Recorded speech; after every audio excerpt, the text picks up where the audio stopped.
آج ایک بندہ چوری کرتا ہے، ڈاکے مارتا ہے، ظلم کرتا ہے، جور و تعدی کے بازار کو گرم رکھتا ہے، اپنی طاقت کے بل بوتے پر، اقتدار کے بل بوتے پر، اپنی اثر و رسوخ کے بل بوتے پر، اپنے منصب کے بل بوتے پر وہ کمزور کو دبا لیتا ہے، غریب کی گردن مروڑ دیتا ہے، غریب اس کے سامنے بات نہیں کر سکتا، اور ساری زندگی وہ ڈاکو، وہ چور، وہ بدماش، وہ غنڈا، وہ اشتہاری دناتا رہتا ہے، اور اس کو نہ کوئی عدالت پکڑتی ہے اور نہ قانون اس کی گرفت کر سکتا ہے، اور نہ بستی میں، محلے میں، گلی میں اس کے سامنے کوئی آواز اٹھا سکتا ہے، اور کمزور ساری زندگی پسا رہتا ہے، تو مرنے کے بعد اس لیے وہ عدالت رکھی۔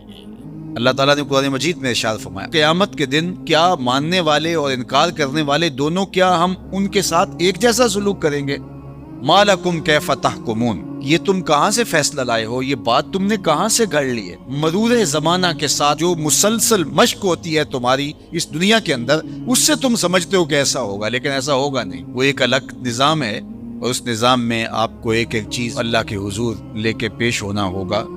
تو کہا واتقوا یوما، اس دن سے ڈرو، لا تجزی نفس عن نفس شیئا، کوئی جان کسی جان کی جزا نہیں بنے گی، کوئی جان کسی جان کا بدلہ نہیں بنے گی کہ اس جگہ مجھے رکھ لو۔ کوئی بننا بھی نہیں چاہے گا، اگر کوئی بنانا بھی چاہے تو کوئی بننا ہی نہیں چاہے گا۔ یوم یفر المرء من اخیہ وامہ وابیہ، اس دن باپ بھی کہے گا کہ میں اس کا ذمہ دار نہیں ہوں، بیوی کہے گی میں اپنے شوہر کی ذمہ دار نہیں ہوں، بیٹا کہے گا میں اپنی ماں کا ذمہ دار نہیں ہوں، ماں کہے گی میں اپنی بیٹی کی ذمہ دار ہوں، اور وہ ایک دوسرے سے جان چھڑا رہے ہوں گے۔ جب ماں بھی جان چھڑا رہی ہوگی، بتائیے وہ دن پھر کس طرح نفسی نفسی کا ہوگا۔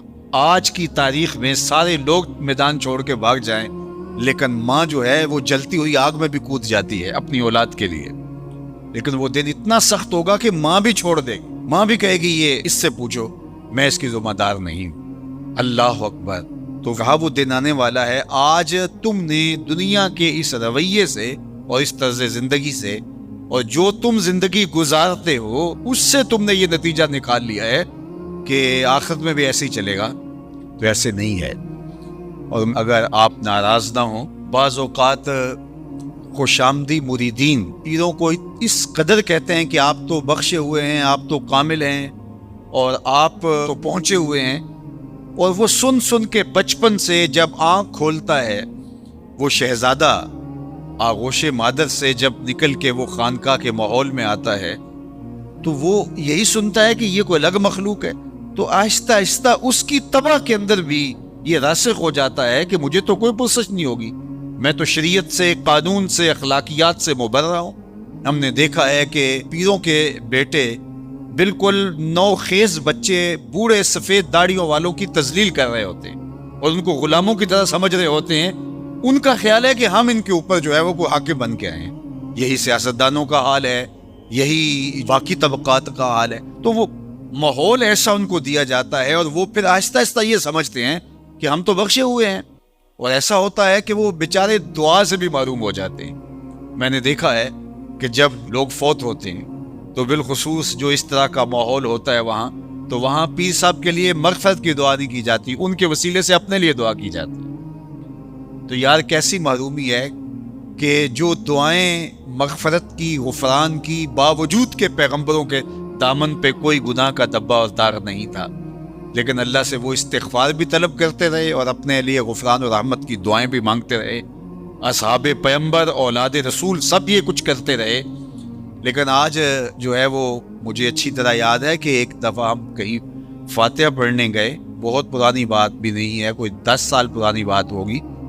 تو وہ جو صاحب فوت ہوئے تھے، تو میں نے غفران و مغفرت کا کوئی لفظ کیا تو میری طرف بڑی تیکھی نظروں سے لوگ لکھنے لگے، یعنی کیا آپ ان کے لیے مغفرت کی دعا کریں گے؟ یعنی یہ تو بخشے ہوئے ہیں۔ میں اور آپ کسی کے لیے گمان کر سکتے ہیں، دعا دے سکتے ہیں، لیکن قطعاً کہنا ہمارے لیے مشکل ہے۔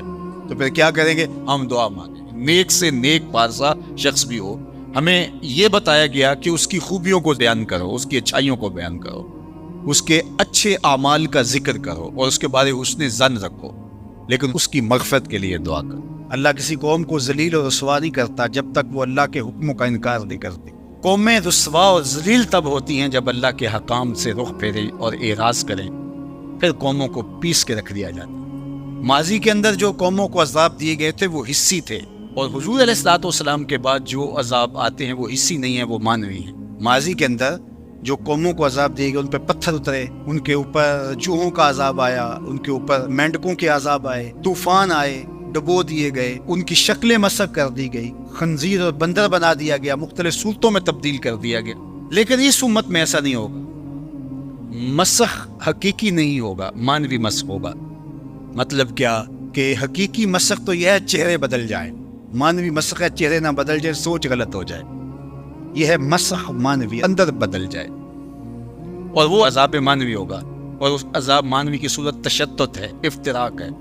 قومیں جب افتراق میں مبتلا ہوتی ہیں تو یہ اللہ تعالیٰ جل شانہ کی ناراضگی کا روپ ہوتا ہے۔ اللہ تعالیٰ جل شانہ جب کسی سے ناراض ہو جاتا ہے تو ایک تو اس قوم سے، سورہ یاسین کا ابتدائیہ دیکھیے، جب حبیب النجار نے آ کے ان 2 فرستادگان کے لیے کہا تھا کہ یہ اللہ کے فرستادہ ہیں اور تم سے مانگتے کچھ نہیں ہیں، اور تم ان کو قتل کے درپے ہو گئے ہو، لیکن انہوں نے حبیب نجار کو بھی دھر لیا، اور پھر نتیجہ کیا ہوا کہ ان کو بھی شہید کر دیا، اور جو فرستادگان الہی آئے تھے، پیغمبر آئے تھے، ان کو بھی شہید کر دیا۔ اور سورہ یاسین میں وہ سارا واقعہ موجود ہے، اور وہاں پڑھیے اللہ نے جو ان کے اوپر عذاب نازل کیا۔ ایک تو وہ چیخ تھی جس نے ان کو آ لیا، اور پھر وہ جو ہے وہ اپنے گھروں میں گرے پڑے ہو گئے۔ اور دوسرا جو عذاب اللہ تعالیٰ نے دیا اس قوم کو، اللہ تعالیٰ نے فرمایا پھر ہم نے ان کی طرف کوئی ہادی بھیجا نہیں۔ ذرا غور کیجیے، یہ باریک عذاب ہے، یہ مانوی عذاب ہے۔ انہوں نے میرے فرستادگان کی قدر نہیں کی تو پھر میں نے سزا کیا دی کہ پھر ان کی طرف میں نے کوئی ہادی نہیں بھیجا، رہنما نہیں بھیجا جو ان کی رہنمائی کر سکے، ان کو بلائے، ان کو پھر اندھیروں میں بھٹکنے کے لیے چھوڑ۔